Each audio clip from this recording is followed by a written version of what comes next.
पाप नहीं लगेगा मेरे को। भगवान बोले जब मेरी शरण में आएगा तो फिर तुझे पाप छू भी नहीं पाएगा, और लगेगा भी कोई पाप तो अहम त्वा सर्व पापेभ्यो मोक्षयिष्यामि मां शुच, उसकी चिंता मत कर, तुझे सारे पापों से मुक्त कर दूंगा क्योंकि मेरी शरण में आ चुका है। इसलिए भगवत शरणागति सर्वोपरि है, वो परम धर्म है। धर्म और परम धर्म, परम धर्म ऊपर होता है, वो प्रधान है, लौकिक धर्म गौण है। कदाचित दोनों में टकराव हो जाए। लौकिक धर्म कहता है माता पिता को साक्षात देवता समझो, श्रुति ने भी समर्थन किया है मातृदेवो भव पितृदेवो भव। अब ये लौकिक धर्म है, शरीर के ही संबंध से है। परंतु सबई पुंसाम परो धर्मो यतो भक्तिरधोक्षजे, भगवान की शरणागति परम धर्म है। अब हम भगवान की शरण में जा रहे हैं और माँ बाप विरोध कर रहे हैं, क्या बाबा बना घूम रहा है, खबरदार जो उधर गया और उस बाबा जी के पास, उस महंत के पास तो बिल्कुल मत बैठा करो, वो तेरे को बाबा ही बना देगा। अब आपके सामने दुविधा है कि आप जाना भी चाहते हैं, आपकी प्रवृत्ति भी है, संसार से निवृत्ति हो रही है, और संसार के ही संबंध जो पूजनीय हैं वो आपका विरोध कर रहे हैं, रोक रहे हैं। तो उस समय आप माँ बाप की आज्ञा मानेंगे कि नहीं? शास्त्र तो कहता मानना चाहिए, तो मानो, और मानोगे तो शरण में प्रभु के नहीं जा सकोगे। तो भगवान की शरणागति को महत्व दें या माता पिता की आज्ञा को, क्योंकि दोनों विरोधी बातें। तो बोले माता पिता की आज्ञा पालन धर्म है, पर भगवत शरणागति परम धर्म है, और दोनों में यदि विरोध हो तो परम धर्म को महत्व दो, लौकिक धर्म को नहीं। भगवान ने कह दिया सर्वधर्मान परित्यज्य, बाधक बने छोड़ो उनको। इसलिए गोस्वामी जी ने कहा जाके प्रिय न राम वैदेही तजिए ताहि कोटि वैरी सम, यद्यपि परम स्नेही। संसार के नाते बड़े प्यारे स्नेही होते हैं, ऐसे त्यागना सरल नहीं है, परंतु भगवान विरोधी यदि कोई आज्ञा दे तो मत मानो। बोले आज तक ऐसा कभी हुआ है? बहुतों ने किया है। तजो पिता प्रहलाद विभीषण बंधु भरत महतारी, बलि गुरु तजो कंत ब्रज बन तने भय मुद मंगलकारी। एक एक का उदाहरण प्रस्तुत कर दिया। पिता की आज्ञा का पालन करना चाहिए, पर पिता यदि हिरण्यकश्यपु है तो प्रहलाद जी ने नहीं मानी बात।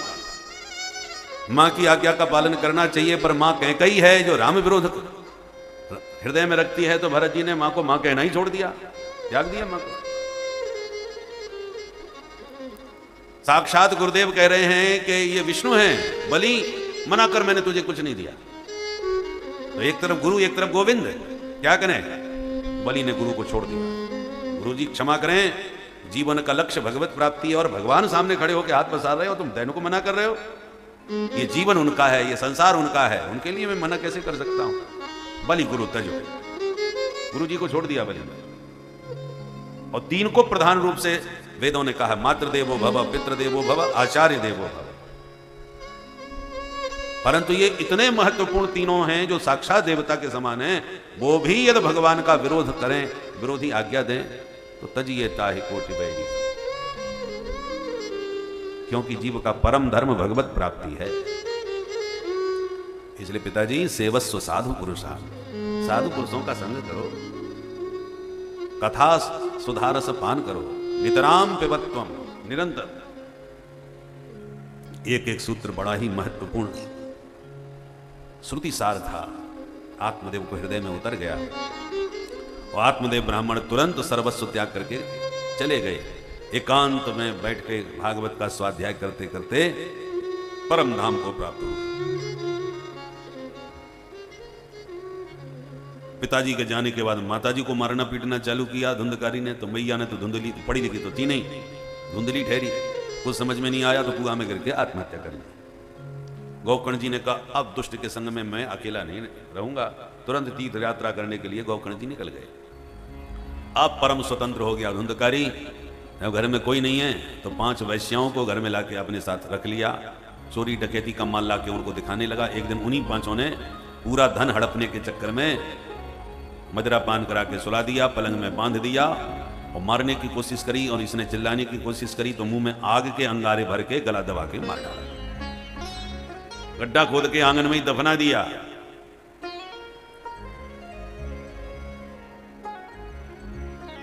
गोकर्ण जी को इस घटना का पता चला तो गया में श्राद्ध किया। लौट करके जब आए तो घर में विश्राम किया। रात में भेड़ का बच्चा घूमता नजर आया तो डंडा लेके भगाया। जैसे ही उसको मारने की कोशिश करती भेड़ का बच्चा एकदम भैंसा बन गया, फिर हाथी बन गया। गोकर्ण जी तो घबरा गई, ये क्या बुलाया भाई? पूछा कौन हो तुम? तो बोल नहीं पाया, इशारा करता है। गोकर्ण जी ने हाथ में जल लेके जब फेंक के मारा मंत्र, तुरंत बोलने की शक्ति प्रेतात्मा में आ गई। परिचय दिया, अहम भ्राता त्वदीयोऽस्मि धुन्धुकारी नामतः स्वकीयेनैव दोषेण ब्रह्मत्वं नाशितं मया। तुम्हारा ही भाई भैया, मैं किसी को क्या दोष दूं? स्वकीयेनैव दोषेण, अपने ही दुष्कर्मों का आज दंड भोग रहा हूं, जो पाप प्रेत योनि में पड़ा हूं, हवा खा करके रह रहा हूं। बहुत भयंकर मेरी दुर्गति है। जिनके लिए धन संपत्ति लूट के लाता था उन्हीं ने मार करके इसी आंगन में गाड़ दिया है। अहो बंधो कृपा सिंधो भ्रातर मामा सुमोचय, तुम मेरे भाई हो, कृपा सागर हो, मुझे इस भयंकर प्रेत योनि से मुक्ति दिलाई। मैं बहुत दुखी हूं भैया। गोकर्ण जी बोले हम तुम्हारा कष्ट जरूर दूर करेंगे, परंतु एक बात समझ में नहीं आई, मैं तो गया में श्राद्ध करके आया हूं तेरे लिए, फिर तू मुक्त क्यों नहीं हुआ? धुंधकारी बोला 100 श्राद्ध कर लो, कुछ नहीं होने वाला, हम नंबर 1 के पापी हैं, श्राद्धों से तरने वाले नहीं। अच्छा तो ठीक है, दूसरा कोई उपाय हम ढूंढेंगे, तुम इस समय पधारो। धुंधकारी अदृश्य हो गया। सगा भाई था, साथ साथ रहे थे, और मरने के बाद सबसे डर लगता है भाई। जो मर गया तो कितना भी सगा क्यों ना हो, तुम्हारा कितना भी घनिष्ठ मित्र हो, मरने के बाद तुम्हारे सामने आ जाए तो आप भी मैदान छोड़ के भागते नजर आओ, चाहे जितना प्यारा भाई हो, चाहे मित्र हो, कोई हो। एक बार कुछ लड़कियां कॉलेज में पढ़ती थीं, 2 महीने की छुट्टी हुई, सब अपने अपने घर गईं। तो एक लड़की का घर जाते समय एक्सीडेंट हो गया, खत्म हो गई, किसी को कुछ पता भी नहीं चला। 2 महीने के बाद कॉलेज खुला, बच्चे फिर आए, तो वो लड़की भी आई, अपने उसी कमरे में रही, उन्हीं सखियों के साथ रही, सहेलियों के साथ। किसी को पता नहीं था कि ये मर चुकी है। बैठना उठना, अब जब कॉलेज को खुले 1 आध महीना बीत गया, तब उसका जो एक्सीडेंट हुआ था, उस लड़की का बाप कॉलेज आया कि उसका कुछ सामान रखा है, उसको भी मैं ले आऊं। पिता जब आया, उसने जब कहा कि वो किस कमरे में रहती थी, बोले इसमें, बोले उसका सामान हमें चाहिए, क्योंकि उसका एक्सीडेंट हो गया था, वो खत्म हो गई। तो औपचारिकता सब पूरी करके जब सामान लेने लगा तो उसके संग में जो रहती थी लड़की, उसने कहा कि आप उसके पिताजी हैं, तो उसका सामान लेके क्यों जा रहे हैं? क्यों वो कॉलेज छोड़ रही है क्या? कॉलेज छोड़ रही है? बोले नहीं नहीं बेटा, उसका तो एक्सीडेंट हो गया था 2 महीना पहले, उसमें खत्म हो गई। बोले कैसी बात कर रहे हो? 1 महीने से हो गए कॉलेज को खुले, वो रोज मेरे साथ कॉलेज में जा रही है, आ रही है, पढ़ रही है, और यहीं रह रही है, मेरे कमरे में मेरे साथ सोती है। कैसी बात कर रही हो बेटी? 2 महीना पहले वो मर चुकी है। और जब पिता ने पूरा विश्वास दिलाया, उसके पूरे कागजात दिखाए कि एक्सीडेंट में वो खत्म हो चुकी है, तो जो सखी उसके साथ रह रही थी, उसने सुना तो वो इतनी घबरा गई, तो इसका मतलब वो भूतनी बन के मेरे साथ रह रही थी, और वो इतनी डर गई कि भयभीत होकर के बेचारी कोमा में चली गई। ये सत्य घटना है, बोलो जय सिया राम। ये सोच के घबरा गई कि मैं उस भूतनी के साथ रह रही थी। तो ऐसे ऐसे तो भाई कितना भी आपका प्रेम किसी से क्यों ना हो, पर वो मरने के बाद जब सामने आवे तो कोई भी घबरा जावे। गोकर्ण जी खुद घबरा, पढ़े लिखे विद्वान थे, फिर भी गोकर्णम भय संयुता, परंतु फिर सावधान होकर बात किए और कहा भैया मैं वचन देता हूं तुम्हारा उद्धार करूंगा, पर इस समय तुम पधारो, हमें बहुत डर लग रहा है भाई। तो धुंधकारी गायब हो। रात भर बैठे रहे, अब नींद कहां, सोचते रहे कि मेरा भाई भूत बन गया भाई, अब कैसे इसका कल्याण किया जाए, कौन सा साधन किया जाए।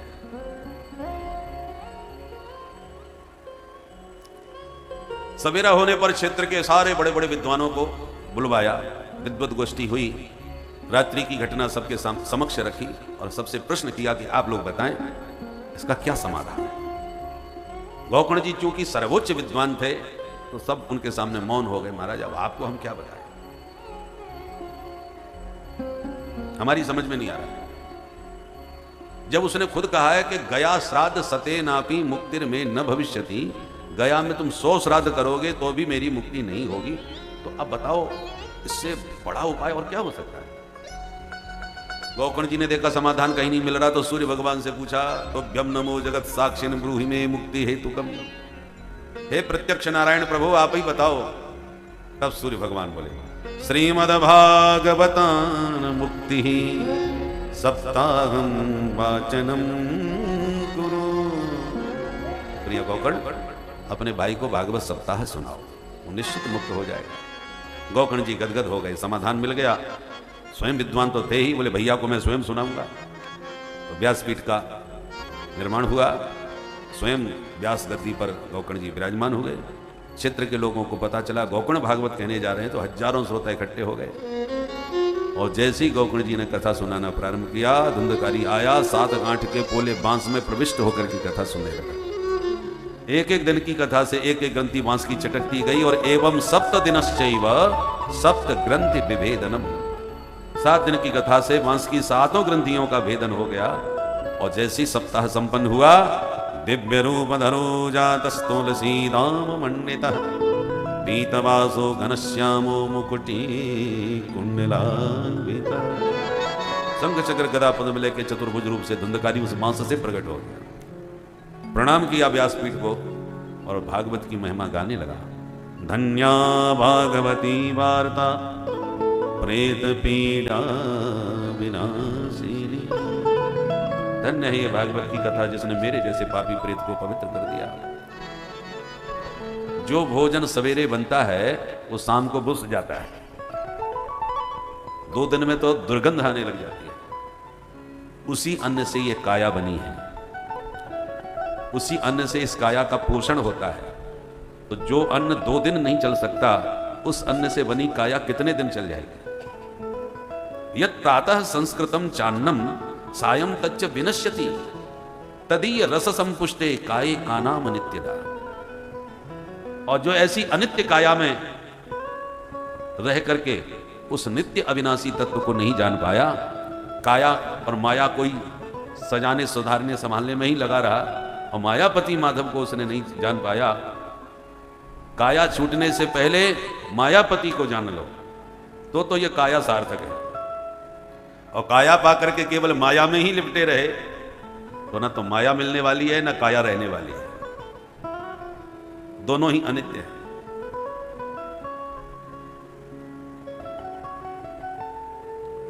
तो धुंधकारी ने प्रकट होकर के बहुत बढ़िया उपदेश दिया।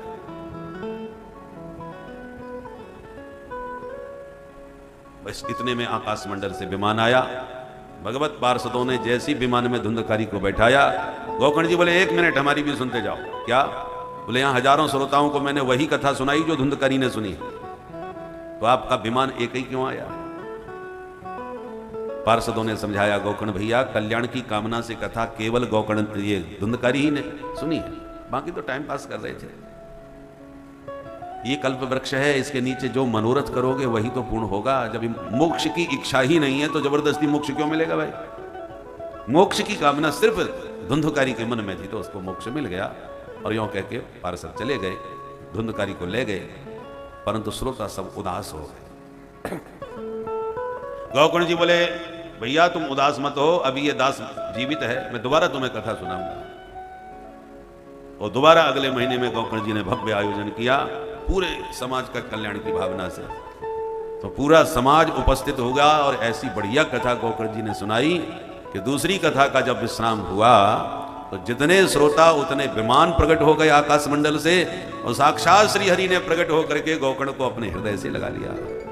बोलो भागवत भगवान की जय। और जैसे प्रजा सहित रघुवंश मणि जिम गमने निज धाम, ऐसे ही समस्त श्रोता समुदाय के साथ गोकर्ण जी भगवान के परम पद को प्राप्त हो गए। अयोध्यावासिना पूर्वम यथा रामेण संगता तथा कृष्णेन ते नीता गोलोकम योगी दुर्लभम। जैसे राम जी गए थे समस्त अवध प्रवासियों को साथ में लेके साकेत, ऐसे गोकर्णी भगवान के परम धाम को समस्त श्रोता समुदाय के साथ पधारे। अब तुम ही बताओ, जब धुंधकारी जैसा नंबर 1 का पापी तर सकता है तो छोटे मोटे पापी तर जाएं, इसमें कौन आश्चर्य की बात है। नारद जी बड़े ही गदगद हुए इस प्रसंग को सुनकर और हाथ जोड़ के बोले, बाबा अब एक बात और बता दो कि भागवत सुनने की विधि क्या है। तब अंतिम अध्याय में श्रवण विधि बतलाई। पहली बात, देवज्ञम तो समाहूय मुहूर्तम प्रक्षयत्नतः, किसी बढ़िया ज्योतिषी को बुला करके पहले मुहूर्त निकलवाओ बढ़िया। बोले आप पहले तो कह रहे थे सदा सेव्या जब मर्जी आवे तब सुनो, अब कह रहे हो मुहूर्त निकलवा लो। तो जब चाहे जब सुन सकते हैं तो मुहूर्त की क्या जरूरत है। बोले देखो भाई, नारद जी सनकादि से कह रहे थे कि सदा सेव्या, नारद जी को सनकादि समझा रहे थे, तो नारद जी भी फक्कड़ और सनकादि भी फक्कड़, और ऐसे फक्कड़ों की कथा हो तो कोई मुहूर्त की जरूरत नहीं है, क्योंकि इन दोनों का तो जीवन ही भगवान की कथा है, उसमें मुहूर्त क्या देखना। हमारा आपका भोजन का समय होता है सुबह दोपहर शाम, जो भी निश्चित हमने कर दिया सुबह शाम का ही होता है। अब जो पशु योनि के प्राणी हैं उनसे कहो तुम सुबह शाम ही खाओ, अरे वो तो दिन भर चलते ही रहते हैं, दिन भर न चले तो उनका तो पेट ही न भरे, उनके लिए नियम ना लागू नहीं होगा। उसी प्रकार भगवान की कथा ही जिनका जीवन है उनके लिए मुहूर्त की जरूरत नहीं है, तो सदा सुने। और हम लोग घर गृहस्थी वाले कथा भी कराते हैं तो किसी न किसी मनोरथ की सिद्धि के लिए, महाराज बहू के बेटा हो जाए एक भागवत हम बचवा लेंगे, बच्चे की नौकरी लग जाए तो एक कथा हम भी करवाएंगे। तो इस प्रकार के जो मनोरथ लेकर के उस मनोरथ की सिद्धि के लिए कथा कराते हैं, उनके लिए मुहूर्त जरूरी है, उनके लिए है मुहूर्तम प्रक्षयत्नतः, मुहूर्त निकलवा। और जो मुहूर्त निकले उसमें बढ़िया विद्वान कथा व्यास को व्यास गद्दी पर बैठाओ। वक्ता कैसा होना चाहिए? विरक्तो वैष्णवो विप्रो वेद शास्त्र विशुद्ध कृत दृष्टांत कुशलो धीरो वक्ता कार्यो निस्पृह। वक्ता वैराग्य से परिपूर्ण होना चाहिए, रागी ना हो, प्रपंची ना हो। दूसरा, वैष्णव होना चाहिए, भगवत भक्त होना चाहिए। तीसरी बात, विप्र होना चाहिए। विप्र किसे कहते हैं? ब्राह्मण कुल में जन्म लिया हो, यज्ञोपवीत संस्कार से संपन्न हो, वेदादि शास्त्रों का स्वाध्याय करता हो, उसे विप्र कहते हैं। जन्मना ब्राह्मणो गेयः संस्काराद द्विज उच्यते विद्याभिर्च भवेद विप्र प्रभिर श्रोत्रिय मुच्यते। इसलिए यहां पर विरक्तो वैष्णवो विप्रो, विप्र शब्द का प्रयोग किया। केवल हम पंडित जी हैं इसलिए गद्दी पर बैठ सकते हैं ऐसा नहीं, ब्राह्मण तो हो पर जनेऊ भी हुआ कि नहीं। एक व्यास जी हमको ऐसे भी मिले, उघारे बैठे थे, दिगंबर बने, अचानक मिलने पहुंचे तो कहा, हमने कहा कि भाई तुम तो बहुत अच्छे कथावाचक हो, तुम्हारे कंधे पर जनेऊ नजर नहीं आ रहा। तो कथा व्यास जी कहते हैं, अरे ये सब दिखावे में हम विश्वास नहीं करते, हम नाम नहीं लेंगे, परंतु ये वाणी किसकी है? कथा व्यास की। ये हालत है महाराज। जो जनेऊ कोई दिखावा बताता हो, उसका महत्व न जानता हो, वो क्या महत्व शास्त्रों का संसार को समझाएगा, श्रोताओं को बताएगा। इसलिए विप्र होना चाहिए। विप्र का मतलब ब्राह्मण कुल में जन्म लिया हो, फिर विधिवत उसका उपनयन संस्कार संपन्न हुआ हो, और जनेऊ संस्कार के बाद में फिर शास्त्रों को पढ़ा हो, केवल पढ़ा नहीं हो, वेद शास्त्र विशुद्ध कृत, उन शास्त्रों को ठीक से समझ करके अपने आचरण में भी उतारा हो। ऐसे किसी विद्वान को व्यासपीठ पर बैठाना चाहिए। संशय छेदता हो, जिसकी वाणी से हमारे सारे संशय मिट जाएं, ऐसा वक्ता होना चाहिए। कोई कितना भी बड़ा विद्वान है पर समझाना नहीं आता, उसकी बात ही समझ में नहीं आती, क्या बोल रहा है। दृष्टांत कुशल, समझाने में लौकिक उदाहरणों के द्वारा जटिल से जटिल बात को भी हृदयंगम करा सके, ऐसा वक्ता होना चाहिए। वक्ता के साथ में एक वक्ता और होना चाहिए जो मूल पारायण करता रहे, और कदाचित व्यास जी अस्वस्थ हो जाए, कोई समस्या आ जाए तो व्यासपीठ को भी संभाल सके। कम से कम 5 ब्राह्मण और होने चाहिए जो द्वादशाक्षर मंत्र के जाप से कथा की विघ्न बाधाओं को दूर करते रहें। द्वादश वर्णम पंच विप्राणाम कथा भंग निवृत्त। कथा के विश्राम में 12 ब्राह्मणों को खीर मालपुआ खूब जरूर खिलाना चाहिए। द्वादश ब्राह्मणान पश्चात भोजयेत मधुपायसे, खीर मालपुआ खिलाए 12 ब्राह्मणों को।